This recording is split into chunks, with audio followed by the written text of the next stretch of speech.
दोस्तों, एक दुल्हन का घूंघट उठाते ही उसका पति खुशी से पागल हो जाता है। वो दुल्हन बड़ा की खूबसूरत थी। वो उसके चेहरे को देखते ही बोलता है, oh my God, what a nice beauty, बहुत खूबसूरत लग रही हो तुम। लेकिन दोस्तों, तभी उस लड़की की आंखों से आंसू टपकने लगते हैं। वो बोलता है, क्या हुआ? उसके हाथों को अपने हाथ में थाम लेता है और बोलता है कि मेरे पास किसी चीज़ की कोई कमी नहीं है, मैं तुम्हें दुनिया की सारी खुशियाँ दूंगा। दोस्तों, तभी वो लड़की कहती है कि आज की रात आप मुझे जितनी खुशियाँ देना चाहो दे दो, मुझसे जो भी लेना चाहो ले लो, आपका मुझ पर पूरा हक है, लेकिन कल मेरी लाश को मेरे मायके भिजवा देना। ये बहुत ही अद्भुत कहानी है, बहुत ही अनोखी कहानी है।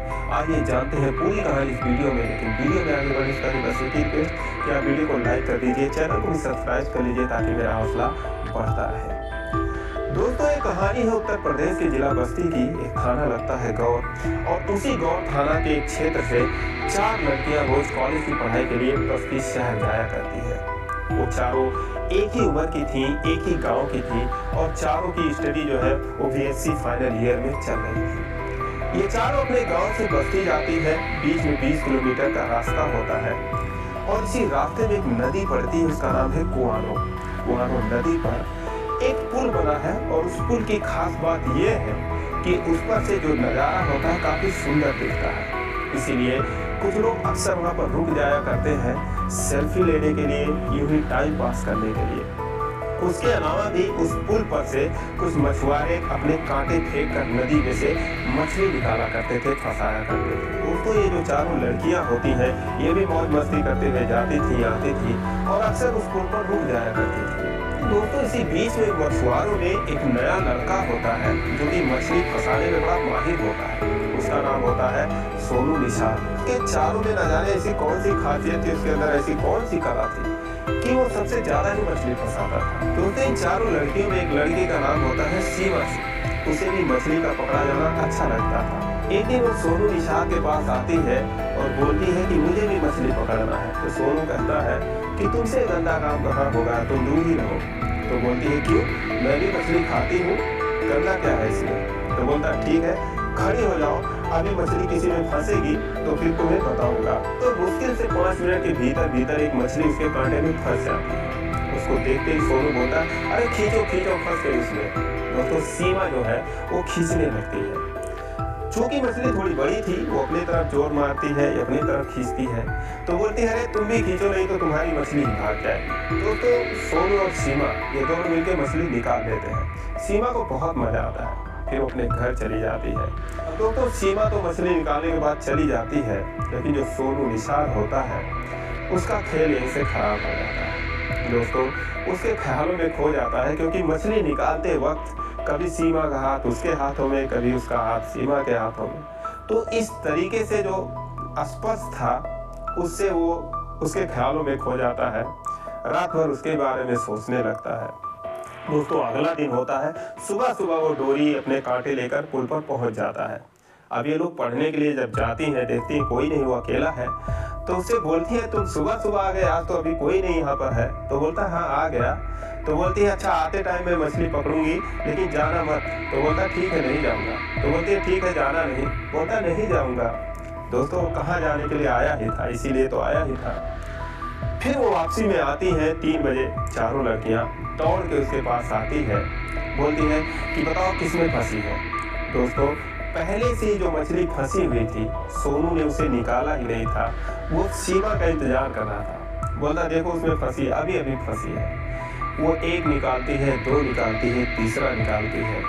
कल उन दोनों के हाथों ने एक दूसरे को टच किया था, आज ऐसा करते हुए उसके बालों ने टच किया, उसके मतलब समझ सकते हैं आप। दोस्तों, कल की तरह सीमा को आज भी बहुत मजा आता है। जाते जाते सोनू बोलता है कि अरे मछली ले जाओ ना, तुमने फंसाया है, तुमने निकाला है, तो ले जाओ। तो बोलती है कि हाँ, मैं रास्ते मछलियाँ लेके चलती फिरूंगी, मेरा नाम कटवाओगे क्या? तो एक लड़की बोलती है कि इतना ही शौक है तुम्हें मछली लेने का, तो भून के खिला दो। दोस्तों, फिर अगला दिन आता है। 3 बजे वो चारों लड़कियां पढ़ के ठीक उसी पुल पर आती हैं, और सोनू जो है उनके सामने मछली रख देता है भुना हुआ, बोलता है लो खाओ। तो उन्होंने बोला, अरे यार हम लोगों ने मजाक किया था तुमसे, तुम यार वाकई में मछली भून दिए, यार ऐसे मछली खाते फिरेंगे क्या हम रास्ते में। लेकिन उनको लालच भी लग रही थी, तो कहती चलो खा ही लेते हैं यार, भूख भी तो लगी है। दोस्तों पुल के नीचे जाते हैं चारों लोग, सोनू भी जाता है, आराम से मछली खाते हैं। फिर उसके बाद नदी में ही वो पानी पीते हैं, अपना हाथ मुंह धोते हैं। तो फिर वो चारों अपने रास्ते चली जाती हैं। लेकिन रास्ते में जो लड़कियां होती हैं उसको छेड़ने लगती, कहती यार सीमा तेरे लिए देखो कितना अच्छा लड़का है, तेरे लिए मछली भून के रखा था। सीमा झल्ला जाती, बोलती है कि मैंने सिर्फ खाया, तुम लोगों ने नहीं खाया, मैं तो खा भी नहीं रही थी, तुम ही लोगों ने फोर्स किया तो मैंने भी खा लिया। तो बोलती है ठीक है, गुस्साती क्यों है, लेकिन लड़का अच्छा है, तेरे लिए ही रखा था वो। दोस्तों कहते हैं कि पहला प्यार किसी से भी हो जाता है। सीमा की फ्रेंडों ने उससे मजाक किया था, लेकिन उसने इसे सीरियस ले लिया। वो घर जाने के बाद वो भी सोनू के बारे में सोचने लगी, तो उसे भी थोड़ा थोड़ा एहसास होने लगा, उसको भी थोड़ी थोड़ी उसके अंदर भी थोड़ी थोड़ी फीलिंग होने लगी। तो फिर अगला दिन आया, वो कॉलेज के लिए निकलती है, पुल पर पहुंचती है। रोज की तरह सोनू वहाँ पर खड़ा था। सीमा उसको देखकर मुस्कुराती है, बोलती आके मिलती हूँ, जाना मत। दोस्तों फिर 3 बजता है, चारों फिर आती है, सोनू के पास आती है और सीमा कहती है समोसे खाओगे। सोनू बोला समोसे, तो बोली हाँ लाए हैं तुम्हारे लिए। तो बोला मेरे लिए किस लिए लाया यार तुम लोग समोसा। खैर वो लोग खाने लगे, उसी जगह जाके पुल के नीचे कुछ और भी लाए थे। खाते खाते सीमा ने कहा कि तुमने हमको मछली खिलाया था, हम तुम्हें समोसा खिला रहे। सोनू ने कहा मैंने तो मछली पकड़ना भी सिखाया तुमको, तुम हमें क्या सिखा रही हो। लड़कियां कहती हम क्या सिखाएंगे तुमको, हम पढ़ाई करते हैं, पढ़ लो तो सबसे। तो बोलता मैं भी पढ़ा लिखा हूँ, ऐसी बात नहीं है, मैंने डी फार्मा कर रखा है लखनऊ से, अभी अभी मेरी पढ़ाई पूरी हुई है। वो हैरान रह जाती है, बोलती है फिर तुम मछली क्यों मार रहे हो। बोलता है मेरी मम्मी की तबीयत खराब है, डॉक्टर ने कहा है कि मछली वगैरह खिलाया करो, तो इसीलिए मैं मछली मारता हूँ। और मेरा कास्ट भी यही है, मेरा नाम है सोनू निषाद, बगल का ही गांव जो बेतौहा है। तो बोला कि मैं बेतौहा के ही रहने वाला हूँ, जात का मल्लाह हूँ, तो इसलिए मछली मारता हूँ, पकड़ता हूँ कभी कभी, वैसे मेरे पिताजी मारा करते हैं। तो मात्र 2-4 दिनों की मुलाकात के बाद सीमा और सोनू एक दूसरे को चाहने लगते हैं। दोनों एक दूसरे का नंबर ले लेते हैं, एक दूसरे से बातें करते हैं। उस पुल पर बातें मुलाकातें होने के अलावा अन्य जगहों पर भी मिलने लगते हैं। लेकिन दोस्तों कहते हैं कुछ भी हो, प्यार छुपाए से छुपता नहीं है। किसी तरीके से सीमा के घर वालों को ये बात पता चल गई। उसके जो घर वाले थे दबंग किस्म के आदमी थे, उसके पिता ठेकेदार है, उसके जो चाचा है वो भी ठेकेदार है, उसका जो बड़ा भाई है, ये सारे लोग, पूरा खानदान ही, वो पूरा गांव ही, जिस गांव के लोग होती हैं चारों लड़कियां, वो गांव ही दबंग किस्म का है। और दोस्तों उसके बाद 4-5 लोग एक दिन गाड़ी से पहुंचते हैं पुल पर, और पहुंचते ही सोनू पर लाख घूसों की बौछार कर देते हैं। वो समझ नहीं पाता मुझे लोग क्यों मार रहे हैं। 4 लोग और थे, वो डर के मारे बगल हो जाते हैं। तो उनमें से एक आदमी जो है बोलता है कि अपनी औकात में रहो, ज़्यादा इश्कबाजी करने की कोशिश की, मार के फेंक दूंगा, किसी को पता भी नहीं चलेगा बेटा, अभी तुम जानते नहीं हो हम लोगों को। दोस्तों समझ जाता है, उसके बाद पुल छोड़ देता है कुछ दिन के। लेकिन क्या किसी ने खूब लिखा है कि कर दे मुश्किल जीना इश्क कभी ना। दोस्तों जो हाल सोनू का था उसके बिना, वही हाल अब सीमा का भी था। दोनों एक दूसरे से मिले बिना एकदम बेचैन हो गए। 4-6 दिन बीतता है, जो है जब डर अंदर से कुछ खत्म होता है, सोनू फिर उसी पुल पर आता है और फिर मुलाकातें शुरू हो जाती है। फिर एक दिन वो उसी वक्त पहुंच जाते हैं जिस वक्त सीमा और सोनू एक दूसरे से बातचीत कर रहे थे पुल पर। दोस्तों जाते ही उसको इतना मारते हैं कि अपनी जान बचाने के लिए सोनू को नदी में कूदना पड़ता है। सीमा जो है वो भी बचाव करने की कोशिश करती है, बाकी लड़कियां पीछे हट जाती हैं। तो उसके बाद भी इन दोनों का मिलना जुलना बंद नहीं हुआ, और एक दिन दोनों एक मंदिर में जाके शादी कर लेते हैं, साथ में जीने मरने की कसम खाते हैं। तो उसके बाद जब समझ जाते हैं सीमा के घर वाले कि भी मानने वाली नहीं है, तो सोनू को एक फर्जी केस में, छेड़खानी के आरोप में, चोरी के आरोप में उसको जो है जेल भिजवा देते हैं। 2-3 महीने के लिए वो जेल चला जाता है। तो फिर जब सोनू रास्ते से हट जाता है तो लोग सोचते हैं अब इसकी शादी ही कर देना सही है। तो लोगों ने सीमा की शादी उत्तर प्रदेश में एक जिला है बलरामपुर, वहाँ पर तय कर देते हैं। एक लड़के से, उसका नाम होता है पंकज सिंह, उसकी शादी तय कर देते हैं। शादी होती है और शादी के बाद वो अपने घर जाती है। तो उसके बाद ये सुहाग रात वाली कहानी होती है दोस्तों।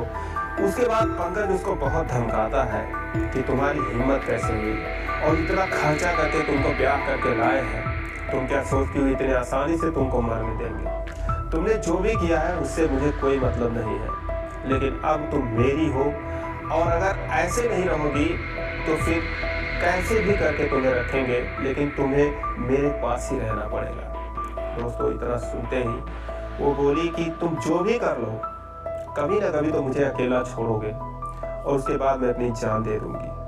वो अपनी सारी कहानी बताती है कि सोनू नाम का लड़का है, मैं उससे प्यार करती हूँ, सारी कहानी वो बता देती है। दोस्तों बहुत बातें करने के बाद जो पंकज होता है वो कमरे से बाहर चला जाता है और 2 ही मिनट बाद वापस आता है, लेकिन उसके पीछे पीछे सोनू भी होता है। सोनू कमरे में आता है और आवाज़ देता है कि सीमा। सोनू की आवाज़ जब उसके कानों में पड़ती है तो सीमा उधर देखने लगती है, फिर उसको देखती रह जाती है, फिर पंकज को देखती है। पंकज बोलता है लो तुम्हारा सोनू आ गया। दोस्तों पेड़ पर से वो कूद पड़ती है और आते ही उसके गले में पड़ जाती है, उसके बाद रोने लगती है। दोस्तों इसके बाद उसके समझ में नहीं आता है कि ये सब क्या हो रहा है। ऐसे लग रहा था जैसे कोई सपना देख रही हो, लेकिन तभी उस कमरे में अन्य 2-4 रिश्तेदार आते हैं और सारे लोग खुशी से ताली बजाते हैं। उसके बाद पंकज बताता है पूरी कहानी।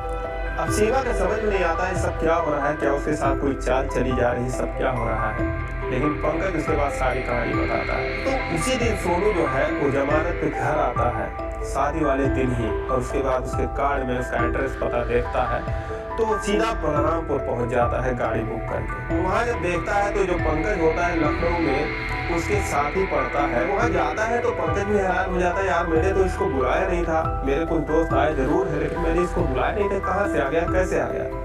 फिर वो कहता है अरे सोनू भाई आ गया आप, चलो बड़ा अच्छा हुआ यार, बड़ा लेट आए। लेकिन सोनू गुमसुम सा रहता है, बोलता क्या हुआ भाई? फिर वो उसको सारी कहानी बताता है कि देखो भाई ऐसी ऐसी बात है। उसकी कहानी सुनने के बाद पंकज बोलता है देखो यार ये शादी वाले दिन ऐसे दिल तोड़ने वाली बात मत करो, मैं भी उस लड़की को बहुत पसंद करता हूँ और जब तुम इतना प्यार करते थे और वो तुम्हें इतना प्यार करती थी, तुम बताए नहीं थे 1-2 बार कि हाँ तुम्हारा किसी लड़की से चक्कर चल रहा, तो तुम शादी क्यों नहीं की? फिर वो जो है बोलता है कि मेरे ऊपर क्या क्या बीती है, मुझे मारा गया 2 बार, मुझे जो है जेल भिजवा दिया गया फर्जी केस में। उसके बाद पंकज सोच में पड़ जाता है, उसे कुछ समझ में नहीं आ रहा था, फिर वो अपने पापा को बुलाता है और ये तीनों अकेले में बातें करते हैं। तो सोनू के हाथ में कागज का टुकड़ा होता है जिसको जो है अपनी सहेली से सीमा उसके घर पे भिजवाई रहती है। उसमें लिखा होता है कि तुम जेल में हो, मेरी शादी हो रही है, लेकिन मेरे माँ बाप का जो मुझ पर अधिकार है उसके अनुसार मैं तो शादी कर लूँगी, लेकिन अगले दिन मेरी लाश मेरे दरवाजे पर होगी, ये मैं तुमसे वादा करती हूँ। तो उसको जब ये कागज वो लोग देखते हैं तो सोच में पड़ जाते हैं, बोलते हैं कि अब क्या किया जाए इसमें, अगर तुम्हारी शादी उससे होगी नहीं क्योंकि तुम्हारे साथ इतना कुछ हुआ है, अगर तुम फिर जाओगे तुम्हें मारेंगे पीटेंगे, तो लोग प्लान बनाते हैं कि ये बात किसी को ना बताई जाए, जैसे शादी हो रही होने दो, तुम शादी मंदिर में कर ही चुके हो, तुम्हारा पहले हो चुका है, मेरा जो भी है वो समझो फर्जी है, मैं शादी करने के बाद लाऊंगा और उसके बाद भाई उससे पूछूंगा कि वो वाकई में तुमसे प्यार करती है, और उसके बाद अगर वो तुमसे प्यार करती है तो तुम्हारी पत्नी तुम्हें मिल जाएगी। दोस्तों ऐसा ही होता है। पंकज उसे लाख समझाने की कोशिश करता है कि उसे भूल जाओ, ये करो वो करो, लेकिन वो लड़की अपने बात पर एकदम अटक रहती है सीमा। उसके बाद दोनों एक दूसरे से मिलते हैं और उसके पिताजी बोलते हैं कि अब तुम्हारा कोई कुछ नहीं कर पाएगा। उसके जो पिता होते हैं जाने माने वकील होते हैं, बोलते हैं कि मैं अगर कुछ वो लोग करेंगे तो मैं तुम्हारे तरफ से केस लड़ूंगा। दोस्तों आखिर में सारे लोग ताली बजाते हैं, खुशियां मनाते हैं, सब कमरे से निकल जाते हैं और पंकज और उसके दोस्त वहाँ बसते हैं। वहाँ पर सीमा रहती है, वहाँ पर सोनू रहता है। तो सोनू जो कहता है पंकज से कि भाई मैं तुम्हारा एहसान जिंदगी भर नहीं भूल पाऊंगा। पंकज कहता है साले जाके हनीमून मनाओ, दिमाग मत खराब करो, और ऐसी लड़की मुझे चाहिए, मेरे लिए तुम ढूंढ के कहीं से मिलाओगे, मैं कुछ नहीं जानता। दोस्तों उसके बाद सारे कमरे से बाहर निकल जाते हैं और ये एकदम सच्ची कहानी है, एकदम हकीकत कहानी ऐसे ही हुआ है।